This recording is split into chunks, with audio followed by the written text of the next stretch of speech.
નમસ્કાર, આપ જોઈ રહ્યા છો સ્પાર્ક ટુડે ન્યૂઝ। ગોડાદરા વિસ્તારમાં ડ્રેનેજ કામગીરી માટે સુરત મહાનગરપાલિકાના કોન્ટ્રાક્ટર દ્વારા BRTS માર્ગની રેલિંગ તોડી નાખવામાં આવી, પરંતુ કામ પૂર્ણ થયા બાદ પણ રેલિંગ પુનઃસ્થાપિત કરવામાં આવી નથી। વ્યસ્ત BRTS માર્ગ પર ખુલ્લો રસ્તો રહેતા મોટા અકસ્માતનો ગંભીર જોખમ ઊભો થયો છે। અચાનક બસ કે અન્ય વાહન આવી જાય તો જાનહાનિ થવાની સંભાવના નકારી શકાય તેમ નથી। આ સ્થિતિમાં જાહેર જનતાની સુરક્ષા સાથે ખુલ્લો ખેલ ચાલી રહ્યો હોવાનો આક્ષેપ પણ ઉઠી રહ્યો છે। શહેરમાં અન્ય વૈકલ્પિક રસ્તાઓ ઉપલબ્ધ હોવા છતાં માત્ર BRTS માર્ગને નુકસાન કેમ, તેઓ પણ સવાલ લોકો પૂછી રહ્યા છે।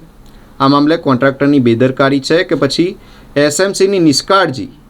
જો કોઈ ગંભીર અકસ્માત બને તો જવાબદારી કોણ લેશે, એવો પણ સવાલ ઉઠી રહ્યો છે।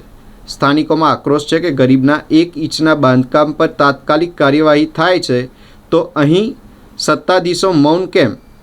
લોકોએ તાત્કાલિક BRTS રેલિંગ પુનઃસ્થાપિત કરવાની અને જવાબદાર અધિકારીઓ તથા કોન્ટ્રાક્ટર સામે કડક કાર્યવાહી કરવાની માંગ કરી છે।